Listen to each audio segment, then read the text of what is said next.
So welcome everybody, and welcome Anita. I can't wait for you to share about your wonderful book, Mad Hatter MD, and the background to the name of the book and the approach you've taken. But welcome Anita, and I feel very proud to have you here to talk to my potential authors. I know some of the people here are, some are authors already. Many people have requested the recording of this session. So you've certainly lit up a little bit of a fire around this topic of, medicine. So welcome. And would you just start by telling us a little bit about what motivated you to write the book? Yes, absolutely. And thank you so much for having me. And thank you so much for all your support as well, because without you, I wouldn't have gotten this book into this format, which is amazing. So basically, I am a GP. I was a nurse before that. I always wanted to be a doctor. I love medicine. I love people. I love science.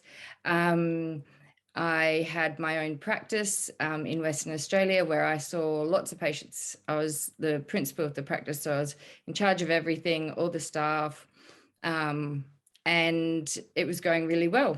And unfortunately, all of a sudden at the start of 2019, I just suddenly had this horrible feeling in my feet, which is sort of like pins and needles. So what we call in medicine, peripheral neuropathy.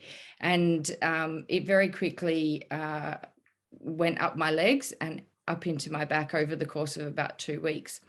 That was obviously very scary for me. And I can only describe it as the feeling of when you get pins and needles, but the pins and needles are going away. So it's that horrible in-between feeling where you just want to shake it out and you can't get rid of it.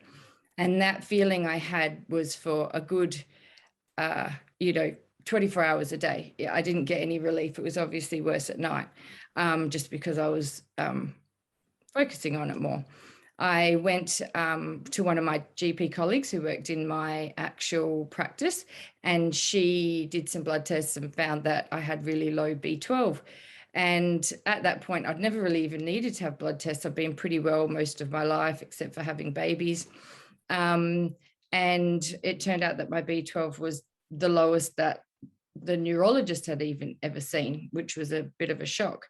So I went straight away to the neurologist literally that day.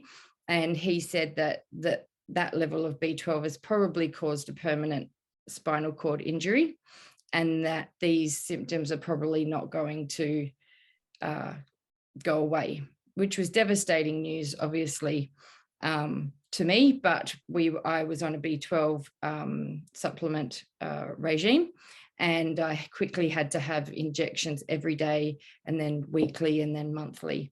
But for some reason, the B12 would just never go up. And he was really stumped and couldn't understand why, because most people that have B12 injections, they get a really high level and they can, live with that, and they just have to keep having them. So we did a few other investigations to make sure there wasn't anything going on with the actual gut, and that I wasn't not absorbing it. And he basically left me with it and said, well, this is it for you now, and you need to learn to live with this. And didn't really give me any further hope or investigations or anything like that. I then obviously struggled with the symptoms, went back to my GP multiple times saying that I couldn't cope. I was really struggling. My work-life balance was out of whack, and was told over and over again to just live with it. Then I started to get some really severe cognitive symptoms. So, and that's why I'm having trouble with words now, because I'm still not quite resolved in that sort of sense. But I started to have problems with concentration. I started to have problems with confusion. I had balance issues. I was holding, and I still do this, gripping the floor with my toes just to stand up. And just basically not being able to cope. I was having problems with my memory. And at the end of the day, I had to just close my practice. during all of this, I did go back to the doctors, and different doctors as well, not just one, multiple times, and they all said it was in my head and that I was too stressed and that I just needed to make my life easier. And every time I said, look, I went through medical school with 3 young children. I had a baby in the middle of medical school, and that is stressful. And, you know, I've had lots of stressors in my life. I've had grief, I've had loss, I've had trauma, and none of those things had caused me to have these debilitating physical symptoms. So it was very frustrating. And then I started to think it was all in my head, because obviously if everybody's telling you you're crazy and it's in your head and you're manifesting this, you start to think, you know, where am I headed? Because it was just getting worse and worse. I thought I was going to have a bad car accident. I ended up closing my practice. I went from working full-time to 2 days a week, barely coping with that, and went to another neurologist who had the exact same explanation for me, which was, you know, the leg stuff is probably permanent because of this spinal cord injury, but the confusion and all of the cognitive stuff just seems to be manifested as stress from the leg stuff. And I just couldn't accept it. And as a doctor myself, I felt like we hadn't really done much. We hadn't really looked into why, you know, and I got to the point where I was bruising really easily. I was having night sweats. My immune system was compromised.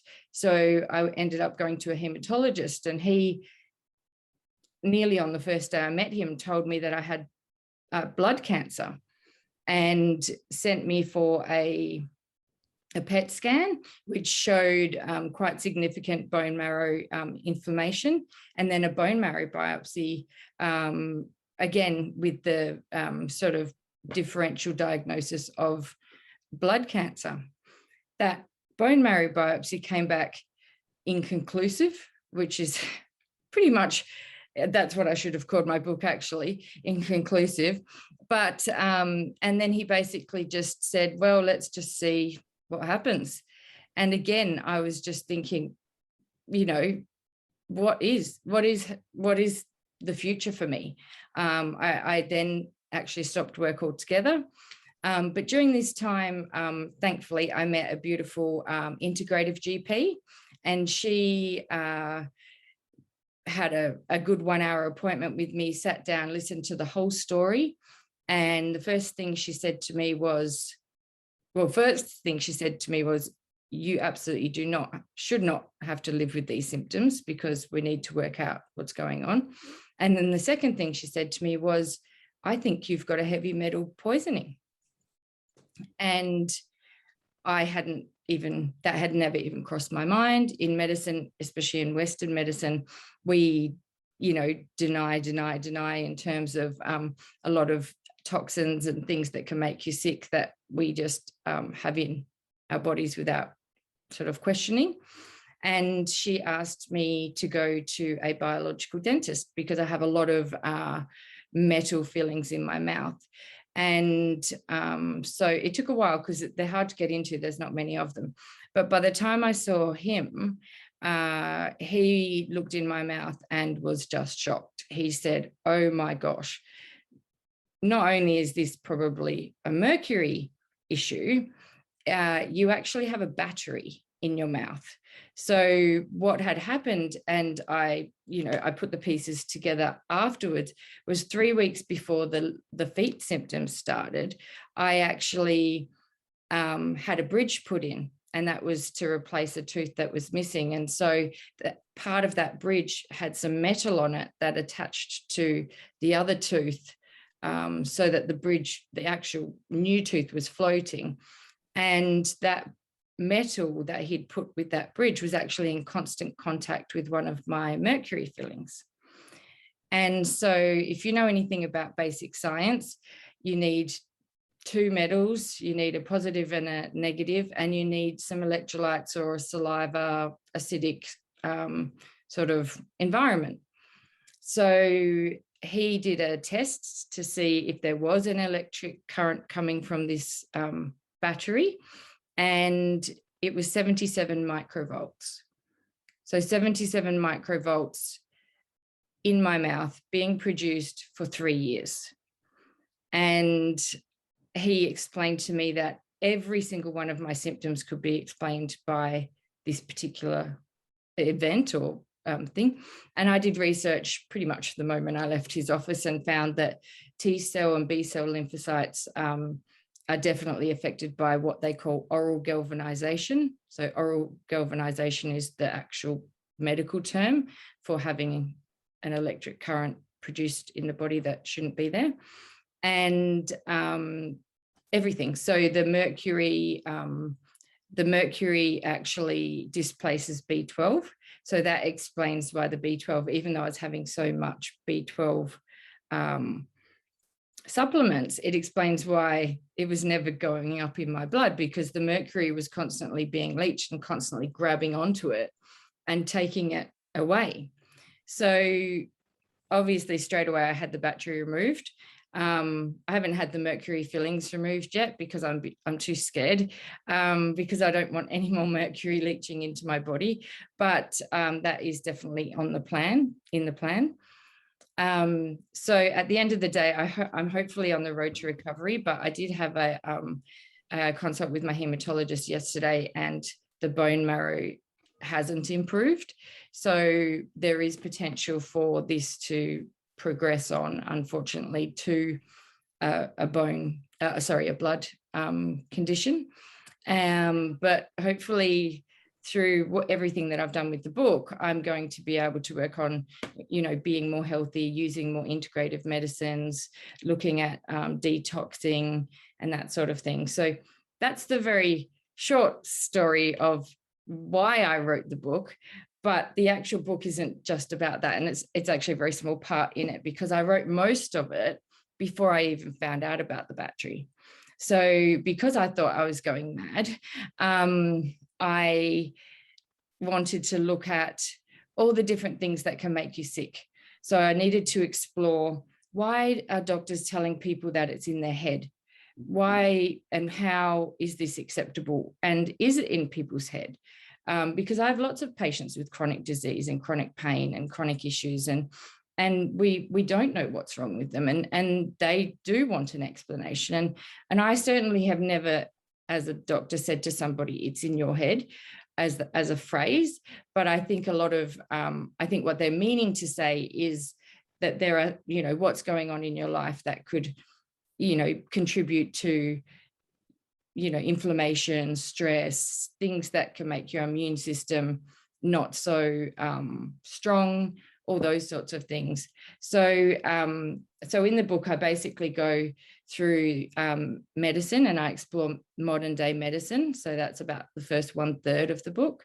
And I look at all of the challenges, things like having 10-minute appointments, not being able to see, doctors regularly, the same doctor, and what is it about the system that's done that. And so I explore Greek mythology a lot, actually. Almost every chapter has something to do with Greek mythology, because at the end of the day, medicine, that's where it all comes from.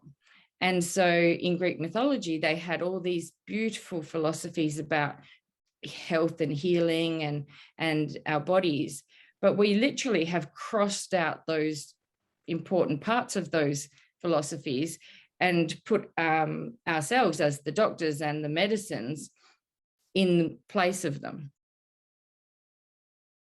I think you've got people on the edge of their blooming seats, actually. Absolutely blood-curdling story. Well, it is a blood-curdling story. And Maz Farrelly, who did the preface, she actually says in there, Anita is angry, and so she should be. And she says it's not, at some points, it's not an easy book to read, because I talk about and explore things like childhood trauma. I talk about intergenerational trauma. I talk about toxins, of course. I talk about domestic violence. I talk about all the things that I want to tell my patients that I don't have time to tell them. So instead of saying it's all in your head, can we say, what's going on in your life that, you know, could make your immune system low, or what's going on in your diet, what's going on in your lifestyle. And those are the things that nobody asked me. And they're certainly the things that my integrative GP did ask me. And by ruling out everything else, we got to the bottom of it. And I mean, she was lucky because by the time I got to her, I'd already written half of the book, and I'd already looked at trauma. I'd already tried to, you know, sort of explore things like epigenetics, looking at my DNA, looking at, you know, some of the weird and wonderful new theories around health that, you know, all the supplements that you can buy that promise to detox you or fix your immune system or make your hair nicer and all those sorts of things. So, and that's all sort of the second third of the book. And then the final third of the book is where I start a diary, and that diary starts on the day of the bone marrow biopsy, because I just felt like I needed to document the actual events that happened leading up to hopefully what is the correct diagnosis. So, and since I have had that removed from my mouth, within 3 weeks, my B12 doubled to the point where it was 500. And that's the highest it's ever been. So I don't know. I know there's going to be people that, you know, question this and say, well, you know, it's not a real thing, or, you know, it's just a coincidence, or maybe it was all in your head and now you think you've got a diagnosis, so now you're getting better. I actually don't care about any of that. If that's the case, then I don't mind, as long as I'm getting better and my function is better. That's the most important thing. So the book really, as Mad Hatter MD, for those of you who know the background behind Mad Hatter itself, the Hatters, and this is a well-known thing from, you know, hundreds of years ago. Mercury is poisonous, and we have mercury in our mouths, and we tell people not to get mercury fillings anymore, and we tell people not to get mercury fillings or get dental work when they're pregnant. And the Hatters hundreds of years ago were going mad, literally almost exactly the same way I felt like I was going mad. So that's why they termed the phrase, or coined the phrase, mad as a hatter. And then you've got the whole Alice in Wonderland thing. And for me, the you know, going down the rabbit hole was going down the rabbit hole of modern day medicine, and actually questioning a lot of things and saying, you know, this doesn't seem right. There's lots of things that are wrong with this system. And it's not that my doctors that I saw were, you know, incompetent or did the wrong thing. It's really that the system is just not set up for people to actually explore their health or heal themselves in a way that is actually, you know, the holistic way that the ancient Greeks wanted us to do it, and the way that they did it. So yeah, hopefully it helps a lot of people, and hopefully it helps people who are really struggling with those chronic diseases, and you know, they may get an answer, they may not, but hopefully some of the I have a chapter about psychology and psyche, which is also a Greek mythological term, that talks about where did mental health illness come from? Like, why did we decide something is a mental health disorder versus a disease? So yeah, basically that's the story. So I hope that the message gets across. I do as well. I really do. There are so many people just languishing, wrong word, but it's the one I'm going to use, in a space of lack of hope. You used the word hope quite early on when you started talking about this, but that lack of hope, I've tried everything. I've been to every doctor. I've done all the blood tests. I've done this, I've done that. It's not adding up. It doesn't make sense. And I'm just curious about how, and fortunately you did find your integrative doctor. How did that come about? Thank goodness, hey? Well, I think it's the universe, because I was at the point where I was, at breaking point, really. And I had been researching and prescribing medicinal cannabis for quite a while because of my chronic pain patients. And I felt obviously that's a much more natural medicine. I wanted to learn more about it, and I wanted to understand how it helps in certain conditions like epilepsy and autism. And I have found that it works really well. But the company that sells this product actually invited me to go and visit their grow room. And I thought, oh, what a great opportunity to have a day off and just, do something different. And that's where I met her. We were both just at that same visit. Oh, very cool. As you said, the universe was looking after you there. Yeah, absolutely. Well, I didn't seek her out. I didn't even know that there were integrative GPs. So how cathartic or otherwise, might be not the word that you would use, has it been to write this all down? I think this book took me like 3 months to write.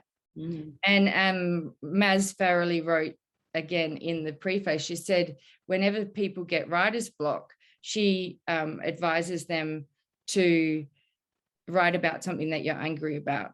And I think it's really easy when you're angry, because it just like spewed out of me. I couldn't stop writing and researching as well, because the research was the big part of it. I looked at electroconvulsive therapy, I looked at lobotomies, I looked at so many different things in the book that actually impact or how we've gotten to where we are today. Things like a good example is hysterectomies. I looked at hysteria and the link between hysteria and hysterectomies and how women were treated with, PMS as being previously a mental health condition, now a endocrinological or gynecological condition. So, yeah, we've got a lot of work to do. A lot of work to do. And where to from here for you, Anita? Yeah, that's a good question. I'm launching the book on Saturday. So that's going to really just be a bit of a roller coaster. I don't know what's going to come out of it. I hope that it does really well. But in terms of medicine, I'm definitely not going to probably be the same ever again. So I will be looking at different avenues. I want to consider myself more of a healer than a doctor. And the irony there is that the word doctor means teacher. So hopefully the book can do the teaching and then I can do the healing. Beautiful. And look, guys, in the chat box, you'll see the link to Anita's book launch, which is on Sunday, 4:30 at the Perth Library. Fabulous venue. And of course, it'll be virtual. So if you want to book yourself a spot, I've got that right, haven't I? That it's not going to be virtual. It's actually on Saturday and it's not going to be virtual. Hello, I've got every stats wrong there. That's it. Only because I don't have the skills or ability to do a virtual one, and also there's a lot of AV issues, but it will certainly be filmed and it'll be on my YouTube channel, which is just called Mad Hatter MD, the next day, so people can still watch it. And there's lots of videos on there already, so I've already started. I've got interviews on there with my reflexologist. I went to a transformational therapist, so I'm trying to get lots of insights and trying to just expose a lot of the things that general people don't know about. For example, when I had to start a new supplement, when I was getting the battery out, I went and met this pharmacist, and it turns out that she's an integrative pharmacist and a functional medicine practitioner, which I had no idea, didn't even know they existed. And since then, I've been meeting with her like once or twice a week, or once or twice a month, sorry. And so I'm going to have her coming on and talking about her role and how she can help people as well. So I've got that, and I've got a couple of other really interesting interviews ready to go. Oh, very good. So that's one way people can catch up with your book launch and everything else that you're doing. That's fantastic. Do you know what I want to do now? If it's okay with you, I'd love to open up for questions. Yeah, absolutely. I just want to change my screen so that I can see people. Okie dokie, you do that, and I'll just, well, what don't I say? Anybody who has a question, feel free to unmute yourself. Hi, Anita, well done. It's all I can say is when I was probably about your age, I had a similar experience. It was pre-integrated doctors. It was pre, those compounding chemist troches. It was, I mean, all we had was naturopaths and some herbalists and homeopaths to have a look. Nobody knew what was the matter with me. Yeah. I was lucky enough to be married at the time to one of the first dentists to practice non-mercurial mercury fillings. Yeah, he was actually fired for his efforts around that. The Australian Dental Association, which is about like the Country Women's Association in terms of conservatism, is still grudgingly accepting of composites which have improved out of sight since the early 90s. So I did it what you've just done 30 years ago, using my intuition, really. And I have to say that the removal of the mercury was one of the great leaps forward that I had. And I would urge you to get rid of every single one in your mouth, but don't do them all at once. The temptation is to flood the body, is just do them one at a time. Yeah. Do them one and a month. That's the advice that I've had as well, is to do it one at a time. One at a time, slowly. Yeah. Yeah. That's so interesting that you're on here and that was your husband, because a large part of this book has a lot of research in it as well. And so I show both sides of the research, and I honestly can't see how anybody could like deny this. It's a very, very strange situation, and hopefully, it doesn't turn out bad for me, but at the end of the day, the system and I think there's bigger systemic issues with getting rid of mercury, and the World Health Organization admits that and actually says we don't want mercury in people's mouths, but we can't take it out of people's mouths. So like if that's not evidence, then I don't know what is. But yeah, I think it just people need to be more aware. I had an interview, I've got a friend who has MS, and when he had his diagnosis, somebody said to him, get rid of all your mercury, it could have been your mercury. And he only told me that a couple of weeks ago when I told him my story, and I'm just like, how have I missed this? Well, it's been around since the mid 80s, and a bit like Barry Marshall, with the Heliobacter, he's Jardine Welser thing. People just said these dentists were mad.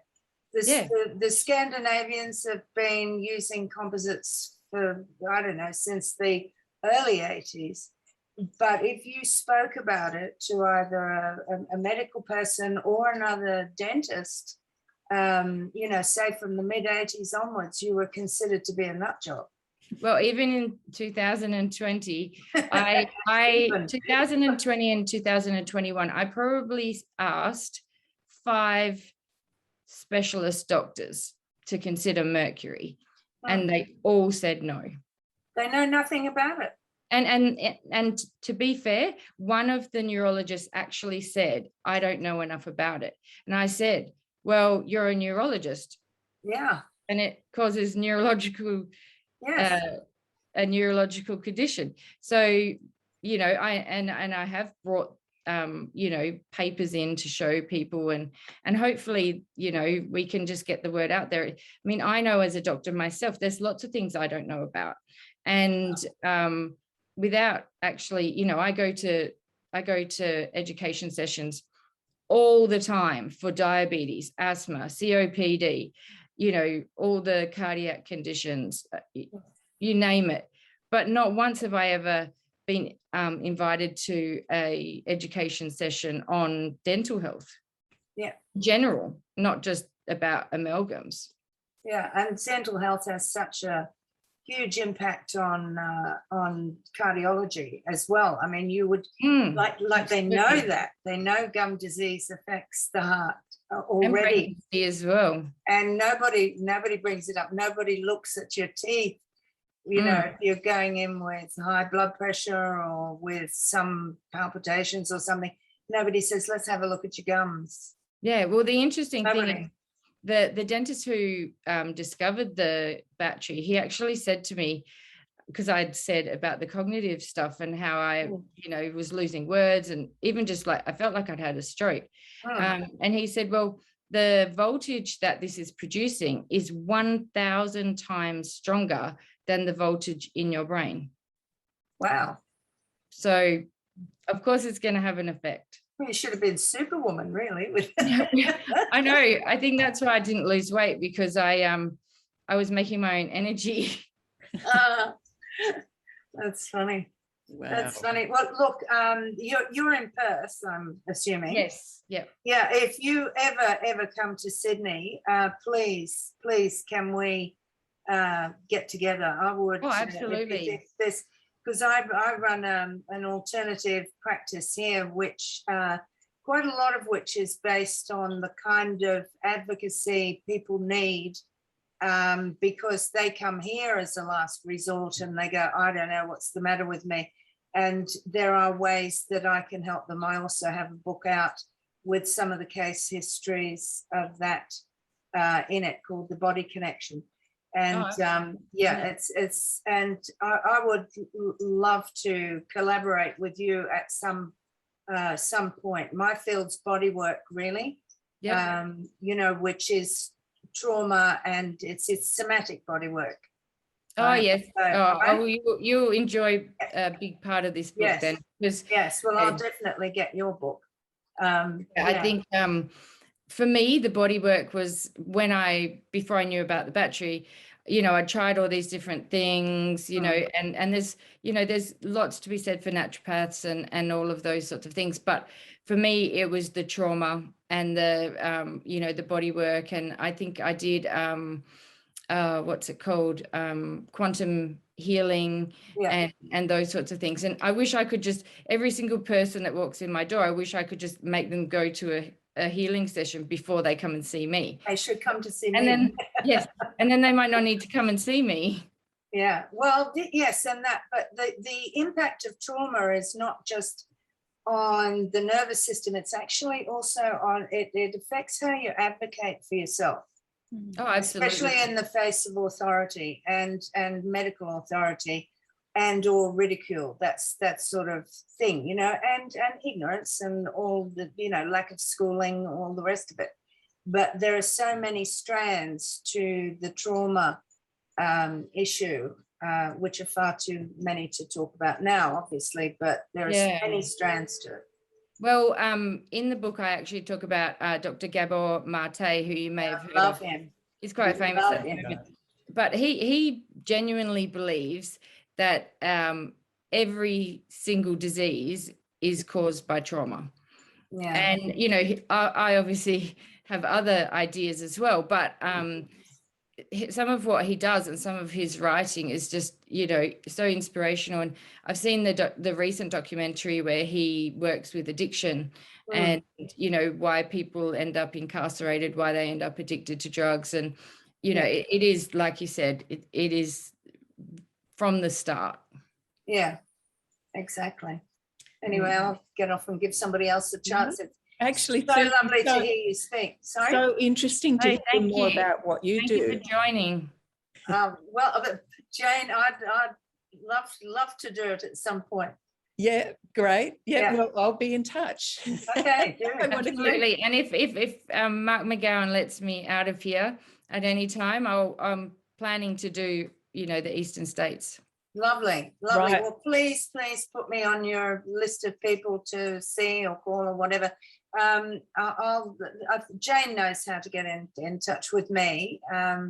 But Anita, if you're going to come over to the over East, we've got to coincide it with my author showcase event, because absolutely, yeah. That stage has got your name written all over it at the State Library of New South Wales. So yeah, I would love to do that. One foot in front of the other. We'll get you on the Perth Library stage first and get your book launched, and see about the ripple effect, though, because I can feel it already. I mean, just I hope so. I hope it's not Yeah. going to be negative. Unfortunately, there is, like I said, it will have an impact on lots of people, and like Susanna mentioned about her husband, and people weren't happy with his ideas, but somebody has to have the idea at the start, and somebody has to be the one to speak out about it. So I felt like it was the right time. Yeah, and you've lived through it all. Yeah, absolutely. And I think coming from a doctor as well shows, I didn't get special treatment in the system. I didn't get, I was treated as anybody else would. And that was good, because I got to experience how bad the system is, and frustrating. So, yeah. Oh, and I did too, when I was going through my, moment where I couldn't find a cure. People just said I was a nut job. Yeah. Again, it's so easy, and they do it with women all the time in particular. Women especially. Yeah, women are completely crazy, as we all know. We're hysterical. Yeah. That's right. I also have a website. So the website, you can contact me, Susanna, through the website, which is just simply www.madhattermd.com.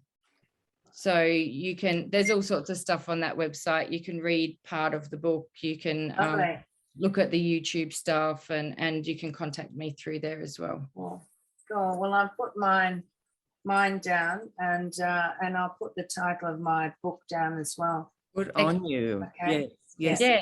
Lovely. Great. Thank you. Thank you. Now, more questions. Anybody else here?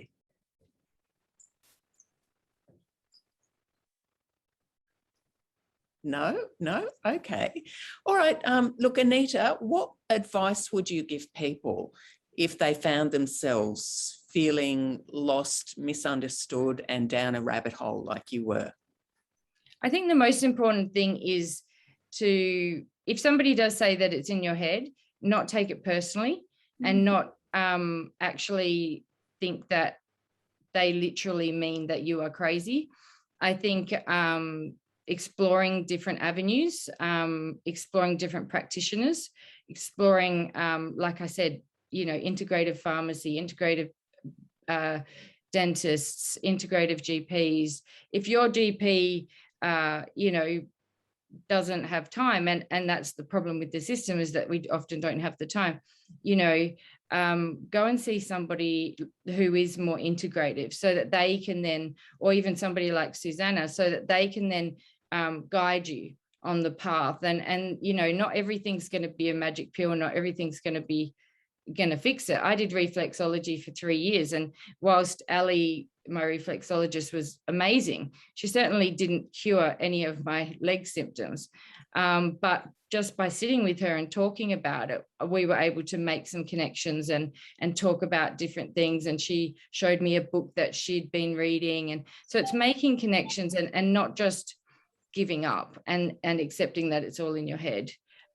Because, sometimes it, like we just said before, sometimes it is in your head. It comes from trauma, or it comes from something that's happened, but it manifests in the body. And so it's about well-being rather than disease. True. Change your perspective a little bit, but it's when you're at your lowest ebb, isn't it? It's hard to think about what you say to somebody whose energy is all but spent. Where do they find that the impetus, the motivation? I mean, that's the $64 million question, really, isn't it? Well, I was just lucky for me, it was complete luck, because I had gone on that visit and I met that integrative GP. Otherwise, I really don't know where I'd be. And somebody asked me yesterday about the book, and I said, you know, it was a legacy. I was writing it as a legacy to say, you know, if this doesn't end well, then at least, you know, like, I've said everything I needed to say. True, Wow. true. Yeah, yeah, yeah. And now, of course, this isn't your first book, Anita. No. Tell us about your other book, just from everybody's point of view, to hear a bit more of your background. This was before you were ill. Oh, absolutely. It was in 2005. So it was a long, long, long time ago. I feel like it's so immature, this book, because I was in my mid-20s, and it was about my struggle with weight. And it's called Good Friends Bring Salad. And the whole purpose of that is a bit of, it's tongue in cheek, because people would always say, you know, like, oh, are you on a diet? Or, you know, like, somebody would bring in cake, and, you know, that would make me go off track. But then I actually loved cake. So, you know, the irony was there. But I actually set out to lose weight my own way, without surgery or without tablets or medications or anything like that. And so the book is a diary of me going through the battle of every day choosing what to eat, when to exercise. It's a funny book. This book is not as funny, the new one. But yeah, it's basically, you know, a good example is, you know, I used to go through the drive-through and, you know, order stuff that was more than it should have been just for me. And I'd look on my phone and pretend to be ordering a list for other people. But yeah, just silly little things that you tell yourself, or ways that you trick your mind into thinking that you're doing the right thing. And that's how you get stuck in addiction and in a rut. So that was a fun book to write, but it also has a lot of health advice in it as well, because I was a nurse at the time. Yeah, yeah. So you're definitely, there may be another book coming up at some stage in the future. You're definitely somebody who writes really well. I had no idea that you were feeling that you currently have cognitive issues. It's come across in this conversation, but you're still on that healing journey. It's kind of early days in a way, isn't it? Oh, it is. And when this all started, I was working full time. I would go and get my nails done in my lunch break. And even if they couldn't finish them in the lunch break, I would duck off at, you know, 5 p.m. and go get the rest of it done. And then I would run and do 3 or 4 things with my kids. And then I would go to netball or something like that. Now, if I go and get my nails done, that's the whole day. That's my trip. So yeah, everything's slower and everything's needing to be planned. So like I never used to have a calendar. Well, I did have a calendar on my phone, but I never used it. Now I have to put in every single thing. I have to put the address, you know, without fail. Otherwise I just won't turn up. And yeah, and I've missed so many appointments, and people ring me and they're like, what's going on? This isn't like you. And I'm like, well, this is the new me. Yeah. So yeah. So you're working with it though. And just taking things slowly. I'll get back to work. But like I said, I don't know what that work is going to look like yet. But it will be getting back very slowly. You're amazing. Any more questions, folks? No? Well, look, we might have come to a sort of an end point where I want to just wish you all the very best with the book launch, and let's connect again next week and we'll have a look about getting you some publicity around this space too, because you've got me more fired up than ever now. Thank you. It's not okay. Yeah, I was a little bit worried about publicity because, you know, there's certain outlets that may or may not want to put this message across. So we'll see what happens. Yeah, I got a couple of good targets in mind though, that they're going to eat this up for breakfast. They're going to go, yes, we're needing someone like this to be promoting. The world is turning. I think we're in a certainly a weird time at the moment, but I think, yes, you're right to identify that there are some people who want to shut you down just like that. But way too many people who need to hear this and need to get a sense of hope that if you've been able to do this, then so can they, in a sense. Absolutely. Yeah. You don't have to be a doctor because, like I said, it didn't count. No, it didn't count. Darn, that's not fair, is it? I know. What an incredible journey, though. You're an incredibly inspirational person, Anita, and I just can't wait to see the ripple effects with this book of yours. Fantastic. Well, thank you so much for having me, and thank you, like I said before, for all the support, because I really didn't know where to turn and I didn't have a lot of thinking power. So you did a lot of that for me. So thank you. Oh, you're so welcome.